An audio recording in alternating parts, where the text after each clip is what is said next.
Então, boa noite, amigos do YouTube. Estamos aqui novamente, mais uma quinta-feira de estudos do Livro dos Médiuns. Tomara que vocês estejam gostando, é um assunto interessante, mais uma vez repito, útil para a nossa vida diária. Às vezes acontecem coisas conosco que a gente não sabe explicar, a maioria tenho certeza absoluta que acontece as coisas e não sabe, não tem explicação, e às vezes sofre muito com isso. Então, o conhecimento sempre vai ser muito bom para que a gente entenda o que acontece conosco, né? E ao redor, e com as outras pessoas ao redor de nós. Então, hoje a gente vai o Livro dos Médiuns, hoje é um assunto tão bonitinho, é o capítulo 22 da mediunidade entre os animais. Né? Muito, muito gostoso a gente falar dos nossos animaizinhos, dos nossos pets, e entender, né, como é a vida deles, né, como eles se relacionam com a espiritualidade. É um capítulo curto, não vai ser muito extensa a nossa aula de hoje, mas é bem interessante. Então, vamos lá. Vamos para algumas considerações que o Kardec fez nesse capítulo. A gente viu anteriormente das mesas girantes, o Kardec começou a desconfiar que tinha alguma coisa além, porque observou os fenômenos das mesas girantes, elas giravam sozinhas, elas se suspendiam sozinhas. Ele não acreditou a princípio, depois ele foi verificar, e como era um cientista, ele falou, não, tem alguma coisa aqui que nós vamos ter que estudar. E começou o seu trabalho nesse sentido. E uma mesa é uma matéria inerte, como é que ela se mexe? Ele foi em busca das respostas. Então, a gente, tendo isso em vista, a gente pode pensar o seguinte, se uma mesa, que é um material inerte, girou e serviu de instrumento para que fosse divulgada ao mundo a mediunidade, poderia se supor o mesmo de um animal, que possui certa dose de inteligência. Mas não é o que ocorre. Veja bem, eu quis grifar esse fato, porque não é o que ocorre. No capítulo, ele cita algumas experiências que fizeram com pássaros que pareciam adivinhar o pensamento do dono. Ele foi feito todo um estudo, uma apresentação desses pássaros, e depois de estudar esse fenômeno, Kardec, mais as equipes que estavam fazendo esses estudos, né, constataram que eram aves adestradas para esse fim, e não sendo o caso de estarem mediunizadas. Então, foi por água abaixo a teoria que esses pássaros poderiam estar sofrendo a influência de uma mediunidade. Não foi constatado nenhum fenômeno desse tipo. Eram aves adestradas para esse fim. E como a Sandrinha falou a aula passada, esse espírito que nos ajuda a entender, deu grandes contribuições para o Livro dos Médiuns e para o Livro dos Espíritos,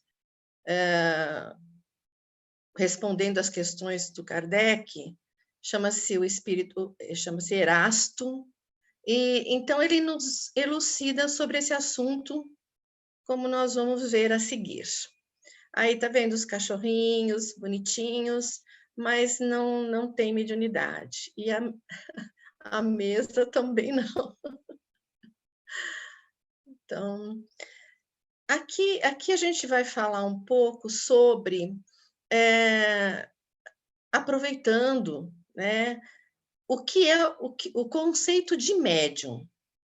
O que é um médium? É o indivíduo que serve de traço de união aos espíritos para que estes possam se comunicar com facilidade com os homens, que são espíritos encarnados. Portanto, sem médium, nada de comunicações tangíveis, mentais, escritas, físicas, nem de qualquer espécie. Então, o médium, sem ele não há essa comunicação intermundos, interdimensões, vamos dizer assim. Então, a gente vamos fazer uma série de anotações aqui sobre a mediunidade. Admite-se que semelhantes agem com seus semelhantes. Isso a gente já é um ponto pacífico, né, da, da doutrina espírita, ou está se expandindo isso para outros conceitos de outras religiões também, que semelhante age com o seu semelhante e como seu semelhante.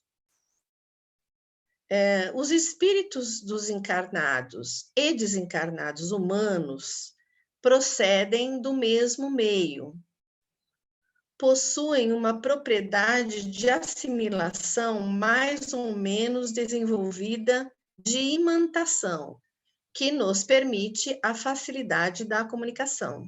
Ele está dizendo que o humano, o ser humano, tem, né, nosso espírito, porque o encarnado só tem a diferença de estar na carne, mas ele é espírito também, procedem do mesmo meio. Tem nossos corpos espirituais têm as mesmas propriedades. E por isso facilita muito, né, semelhante com semelhante, facilita essa imantação, porque a gente viu na aula passada que é fluido com fluido, né? E tem que ter uma conexão. E é uma afinidade especial que possibilita uma espécie de fusão de fluidos que facilita a comunicação.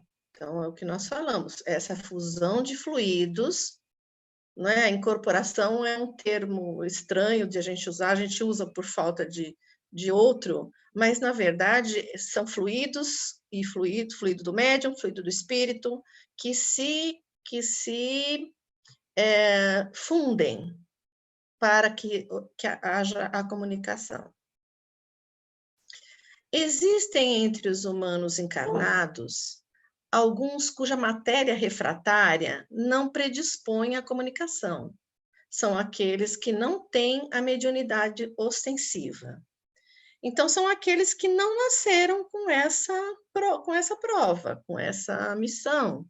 Eles podem ser médiums de outro, né?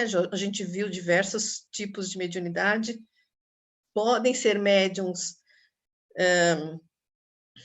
sensitivos, intuitivos, mas não tem essa mediunidade ostensiva porque já nasceram assim, nunca vão ser. Às vezes algumas pessoas falam assim, nossa, mas se eu treinar, ele pode treinar a outra faculdade que ele tem, mas a da mediunidade ostensiva, eu acredito que ele não consiga praticar durante a sua vida de encarnado.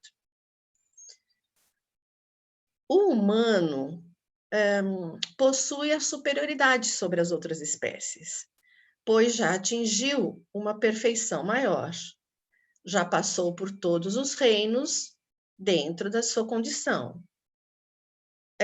Isso é um assunto extenso, né, para um outro momento de estudo, né? Todos nós temos o reino vegetal, o reino animal, o reino mineral, o reino vegetal, o reino animal, né? podemos falar que temos o reino elemental e o reino humano. Então, nós passamos por todos esses reinos até chegar aqui na nossa condição, né, nesse planeta, ao humano, que é o grau de perfeição máximo que a gente consegue chegar aqui. Então, a gente tem a característica superior, não para a gente se gabar ou qualquer coisa assim, a gente tem essa característica superior sobre os nossos irmãozinhos, né? Os nossos irmãozinhos que são do reino animal. Então, vamos dar algumas explicações. Por que ele falou isso? Né? Por que ele considera o ser humano superior nesse sentido? Ele explicou assim: um cãozinho que tem uma inteligência superior entre os animais, a gente não pode negar que o cão ele tem uma inteligência um pouco mais aguçada. Não faz progredir o cão. Vamos tentar explicar melhor essa frase. Então, assim, desde que o mundo é mundo, a lontra é aquele castorzinho que faz a casinha dele que nem uma represa, né, sobre o rio. Ele constrói o seu abrigo sobre as águas segundo as mesmas proporções e seguindo uma regra invariável. Então, toda lontra, quando ela vai construir, ela constrói no meio, quase, né, no mesmo local, com as mesmas condições, seguindo as mesmas proporções, e com uma regra que não varia. Isso passa de geração para geração, não existe uma modificação. Fazem também assim os passarinhos, né? As abelhas, as formigas, as aranhas, que constroem os seus ninhos, né? Suas colmeias, sempre do mesmo jeito, há milênios. Não existe inovação. Elas já vêm com aquela programação de sobrevivência, de construir o seu habitat sempre igual, né? Eles jamais variam seus hábitos de abastecimento, seu comportamento, seus costumes e suas produções. Por outro lado, o homem evolui seu habitat. Ele substituiu as tendas antigas, se a gente for voltar ao passado, as moradias, né, as cavernas, depois saíram das cavernas, foram para montaram tendas, foram nômades, substituiu as tendas antigas por casas, palácios até.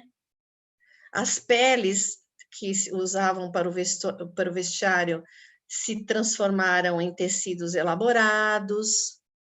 Aí está a prova da marcha da humanidade em direção ao progresso.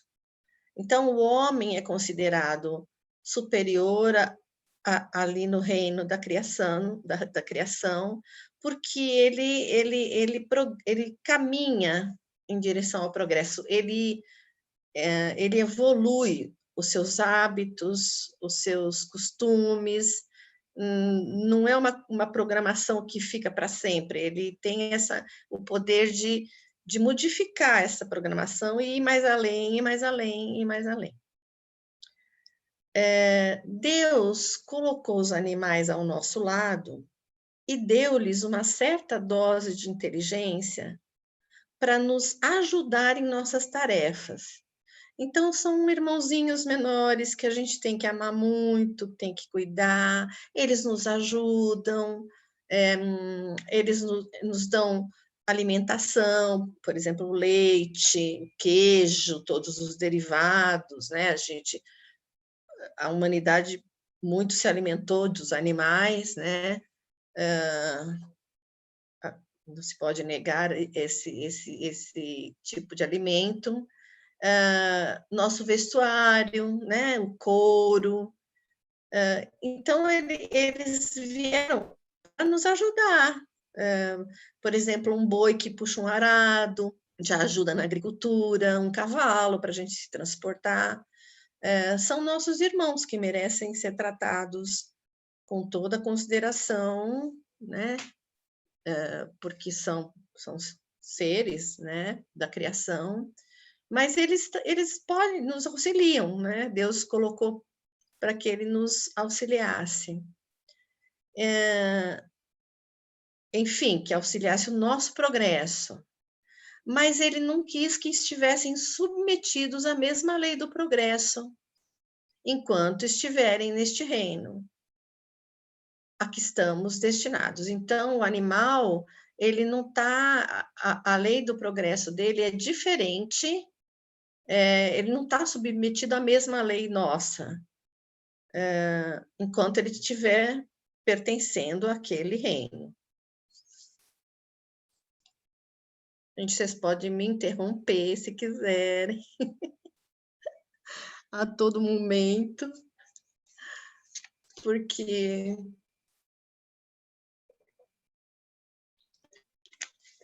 a aula vai ser bem curtinha. Aqui eu pus uma conclusão,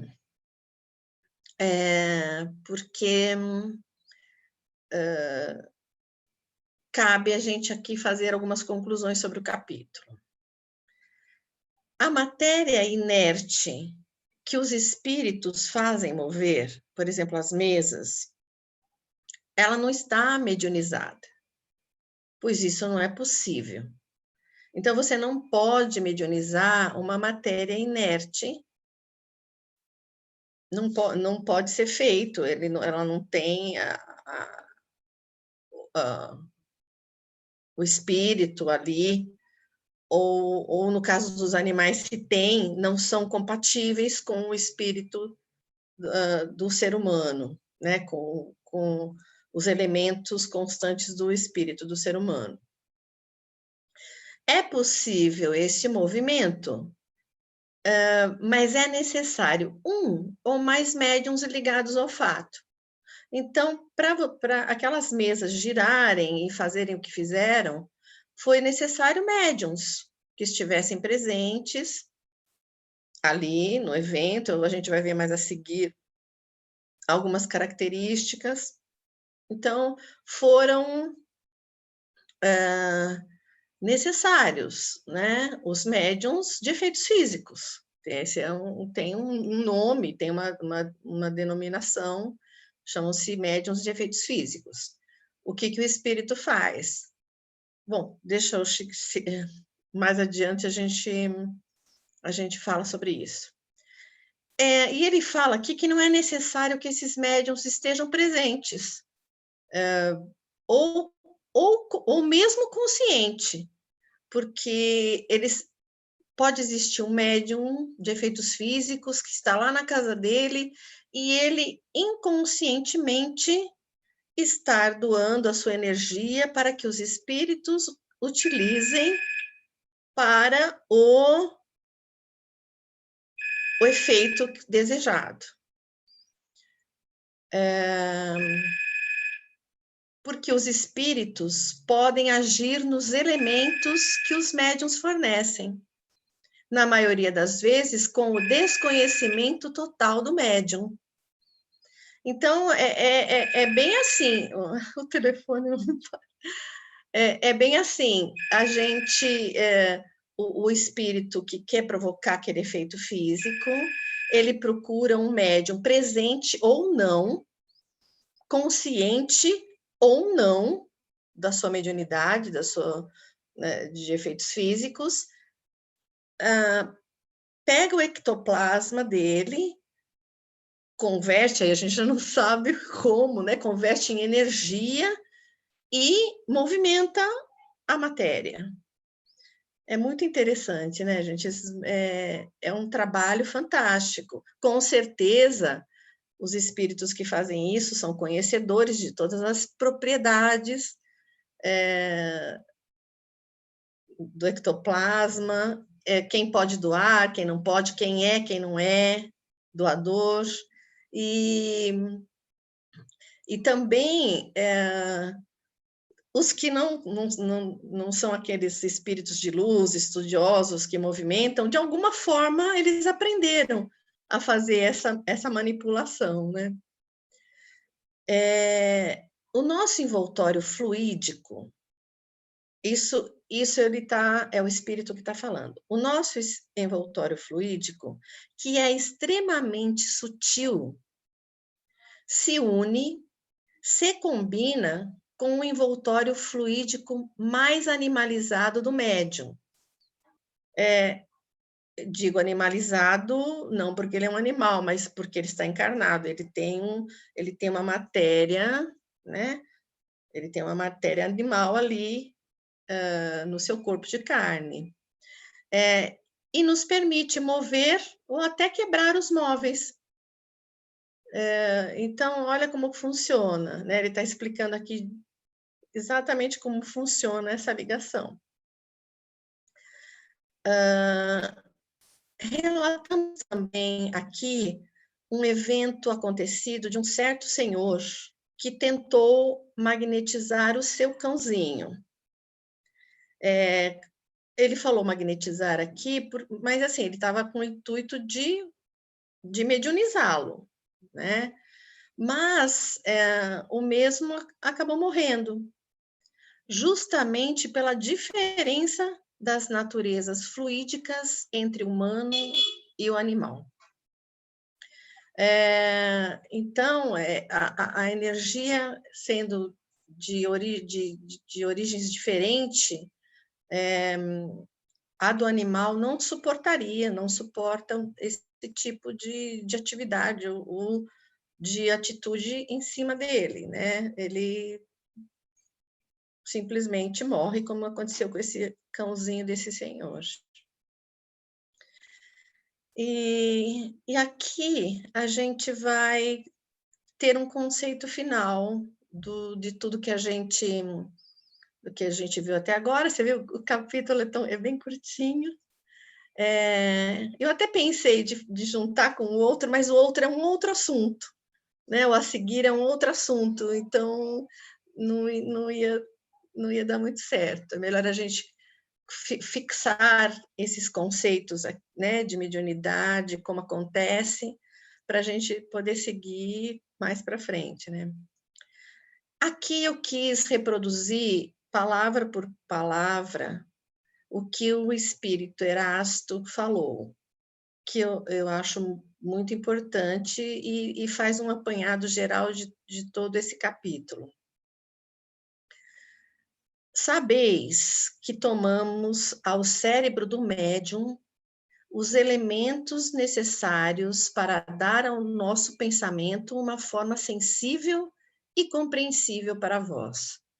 É com a ajuda dos materiais que possui que o médium traduz nosso pensamento na linguagem vulgar. Pois bem, que elementos encontraríamos no cérebro de um animal? Há palavras, nomes, letras, sinais similares àqueles que existem entre os homens, mesmo os menos inteligentes? Então, não tem, o cérebro deles contém outro tipo de...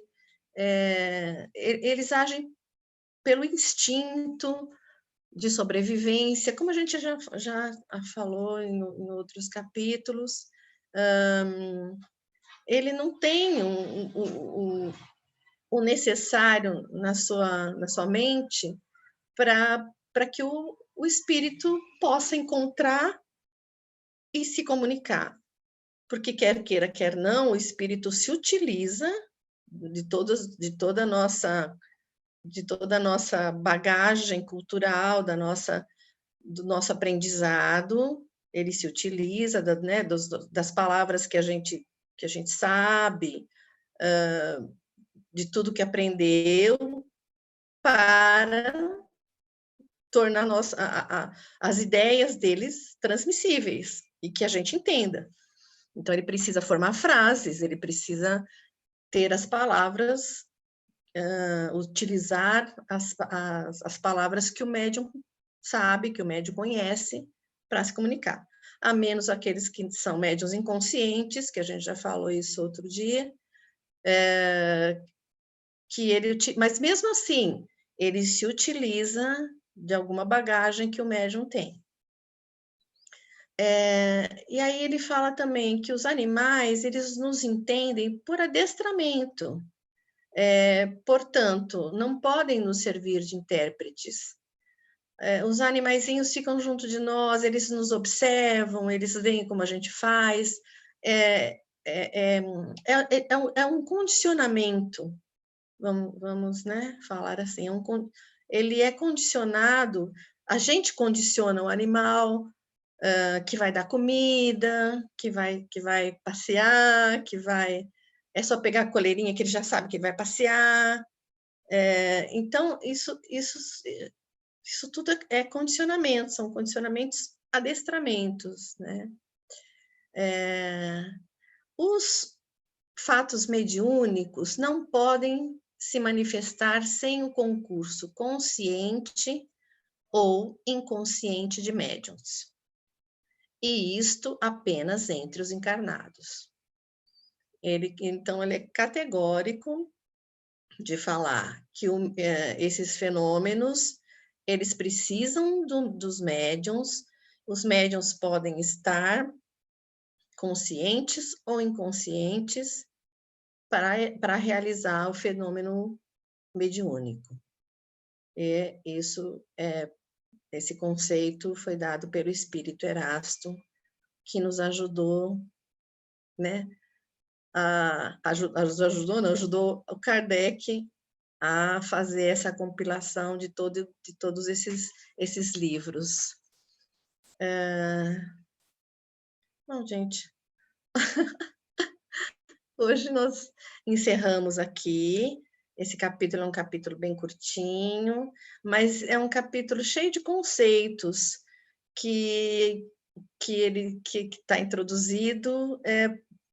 Quanto mais a gente fixar esses conceitos do que é a mediunidade, como ela se processa, de que jeito ocorre, a gente vai começando a entender melhor todo o resto do livro, porque agora o próximo capítulo é obsessão, a gente começa a entrar em fatos mais profundos, em conceitos mais profundos, mas se a gente não tiver o conceito básico, a gente se perde aí no meio do caminho.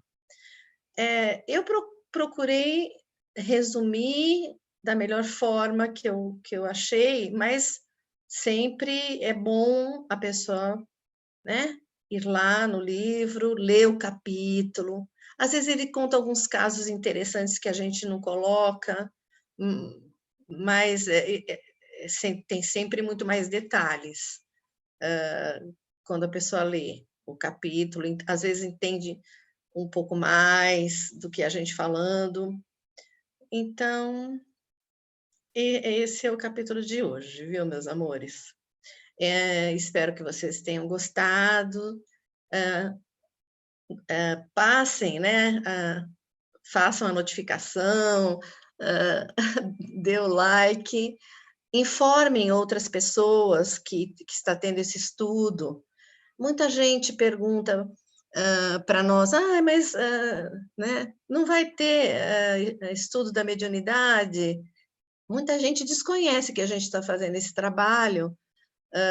Como ele fica gravado, né, no YouTube, a qualquer momento, qualquer pessoa pode acessar e começar a acessar desde o começo, desde que nós começamos com o Livro dos Espíritos. Está gravado para sempre. Utilidade vai ter muito, porque daqui para frente as mediunidades irão aflorar, cada vez em maior número, e para a pessoa conseguir entender o que está acontecendo, ela precisa estudar. Então, boa noite a todos, meus amigos, meus irmãos. Até a semana que vem, se Deus quiser.